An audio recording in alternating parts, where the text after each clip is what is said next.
Amigos, sean bienvenidos a esta parte del programa donde quiero que escuchen muy bien.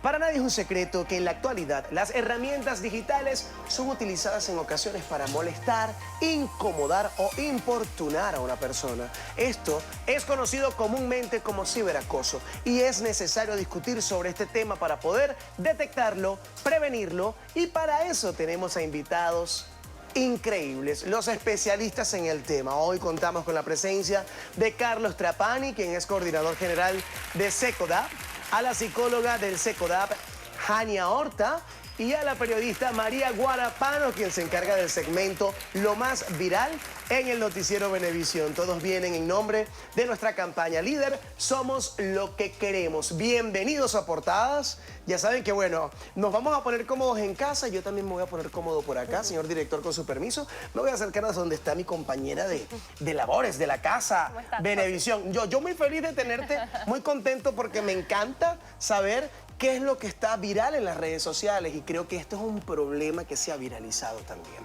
A ver, yo quiero comenzar con Carlos. Carlos, yo quiero que le cuentes a toda Venezuela cuáles son las plataformas con mayor frecuencia con estos sucesos de ciberacoso.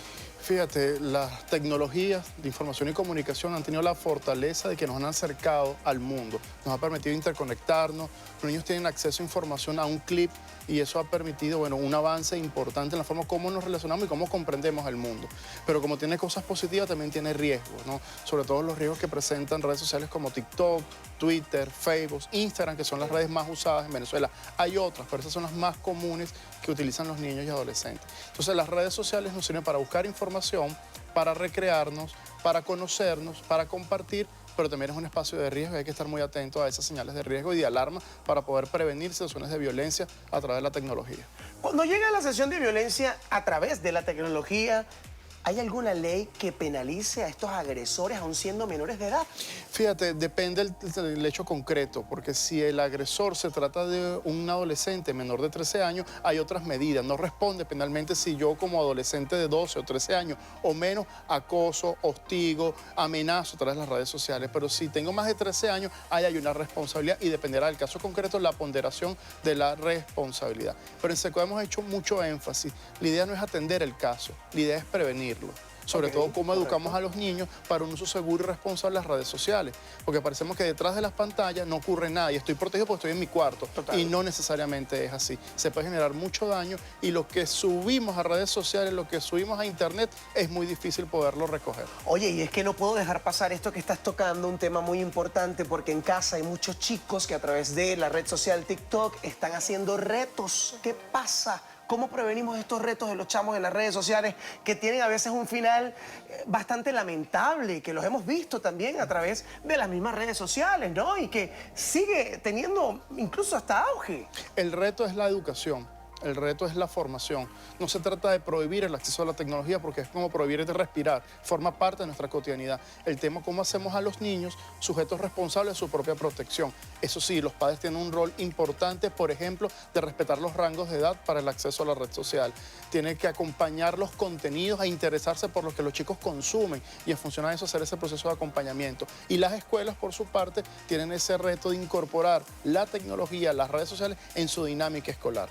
No puede ser que en pandemia los docentes hacían muchísimos esfuerzos para que los chicos se conectaran y ahora que retomamos la presencialidad, usar el teléfono, bueno, pareciera que fuese un pecado en el ámbito escolar. Entonces, bueno, cómo también la escuela tiene sintonía con estas necesidades de adecuación tecnológica y utilizamos la tecnología como una herramienta de aprendizaje y de apropiación del conocimiento. Oye, que es algo complicado, aquí hablando entre nosotros, porque yo recuerdo que en el tiempo de que yo estaba en el liceo no se permitían los celulares. Y lo voy a decir acá, esto es una confesión públicamente, uno se lo llevaba escondido, porque a veces uno no lo llevaba para molestar a otras personas, solo para estar en contacto con los padres. Es una medida de estar allí, de que la familia esté contigo también, una medida de seguridad para que los padres sepan qué están haciendo los niños. Pero si hablamos de la edad, esa edad tan complicada, llegar a la adolescencia, ¿no? Y estar en una sesión de violencia, una institución educativa o un docente puede ser penalizado por ignorar u ocultar estos casos de ciberbullying? ¿Cómo No deberían solo- actuar ellos, las escuelas, ante No estos solo sucesos? cyberbullying, sino cualquier expresión de violencia que el docente conozca y no reporta genera una responsabilidad para el docente. Entonces hay que estar muy atento a lo que los chicos consumen, qué uso le dan al celular, debatir con ellos los problemas que tienen. Nosotros en Secodad nos hemos dado cuenta, donde hay mayores problemas de violencia, cyberbullying o cualquier otro, son aquellos colegios donde los chicos no tienen espacio para poder reportar un problema, para poder hablar de algo que les preocupa, para poder pedir ayuda o orientación frente a un determinado conflicto. Entonces ahí es donde la violencia escala y cuando nos llaman probablemente sea mucho más difícil la intervención porque bueno, ya el caso reviste otro tipo de implicaciones penales, bueno, por los hechos que se pueden cometer a través de las redes sociales. Claro, Jania, pero es un tema complicado también, ¿ok? Para no decir que va a ser imposible, pero hay jóvenes que, por ejemplo, no les gusta hablar, que no les gusta a veces decirle incluso a los padres la verdad, los asusta mucho más. Sí, hay mucho miedo también para hablar de este tipo de situaciones, porque normalmente los agresores también saben intimidar hasta llegar a un punto de dejar sin herramientas a ese niño o ese adolescente para reportar y hacer algo con este hecho que me está pasando. Es muy importante saber que hay mecanismos. Por ejemplo, los colegios tienen que tener estrategias y tienen que tener una ruta de abordaje cuando identificamos que hay un acoso escolar, que hay una víctima o que hay una situación de acoso escolar. E incluso en el cyberbullying, ¿qué pueden hacer? ¿A dónde pueden acudir? Es muy importante saber que los niños y los adolescentes tienen a aliados que pueden acudir, por ejemplo, sus padres, representantes, los docentes, algún adulto que puede hacer que donde tenga la confianza. Por eso es tan importante que desde casa también esa familia tenga siempre una red de comunicación muy abierta con ese hijo, porque le puede dar la confianza de que cualquier cosa que mi hijo me vaya a decir, ya yo sé qué voy a hacer, ya yo sé que él sabe que se siente seguro a contarme cosas y que voy a accionar, no solamente eso, sino accionar ante los mecanismos que pueda hacer, reportar en el colegio. El profesor no hizo caso, hablar con coordinación, con dirección e incluso saber que este tipo de situaciones se pueden denunciar en el Consejo de Protección y hay un seguimiento y hay Muy importante lo que responsabilidad. acabas de decir, exacto. ¿Dónde podemos denunciar o cómo podemos ayudar a un niño o adolescente a hacer esa denuncia de ciberacoso? Sí, lo más importante es saber que la institución educativa tiene una cuota de responsabilidad, donde directamente pueden, incluso desde la mediación con la familia, lograr hacerlo. Si a partir de ahí sigue ocurriendo estas situaciones de violencia, es importante saber que pueden acudir al Consejo de Protección de su propio municipio, donde pueden notificar estas situaciones y se encarga el Consejo de Protección de citar a los responsables, mediar y tienen algunos procedimientos que pueden poner en práctica, pero saber que sí hay cosas que se pueden hacer. Quedarnos de los brazos cruzados es simplemente dejar que ese tipo de situaciones sigan ocurriendo. La cosa con el acoso escolar, sobre todo, es que hay muchas personas involucradas. No solamente estamos hablando del victimario y la víctima, estamos hablando de que hay testigos, hay docentes, hay niños que apoyan y se burlan, incluso graban estas situaciones de violencia. Está la institución educativa, los profesores, la directiva, los padres. Entonces, se hace bastante complejo de poder abordar, pero precisamente porque involucra a una serie de personas que muchas veces no toman acción ante ese tipo de situaciones. Y que la escuela tiene que estar en toda la responsabilidad de poder desarmar esos grupos que se forman, ¿no? Para hacer este daño. Y ahí es donde caemos en el tema de cómo diferenciar quizá una broma con el tema del acoso. Qué importante esto, porque fíjese que el venezolano es muy echador de broma y de alguna manera para nosotros es muy importante ese tema del chalequeo. ¿Cuál es la diferencia entre venezolano o ese tema de chalequeo o de echar broma al bullying? Hay tres cosas que son fundamentales que tenemos que prestar atención. La intención, la intensidad y la frecuencia con la que ocurre. La intención, esa persona que ejerce el bullying tiene la intención de hacer daño a la otra persona. De repente un chalequeo, a lo mejor al principio le eché broma, vi que no le gustó y paré.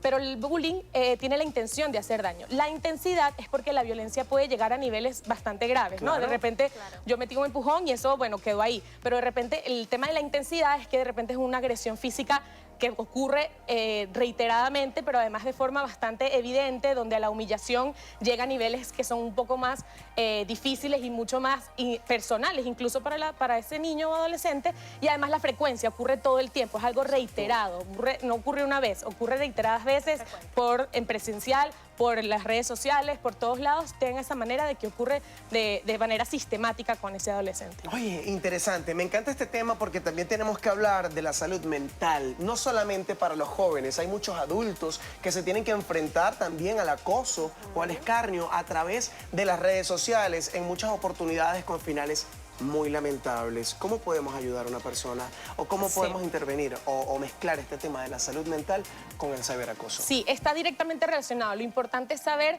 estar atento a las señales que me está mostrando mi hijo de que hay algo que puede estar pasando. Hay cambios de conducta que pueden ser repentinos, cosas que tengan que ver con el rendimiento escolar, con las rutinas de sueño, con la rutina de alimentación, ese querer disfrutar, hacer actividades y de repente ya no las quiero hacer. Esa persona que hablaba conmigo y chévere y nos poníamos en la cena y hablamos, ya no quiere salir de su cuarto, ya está aislado.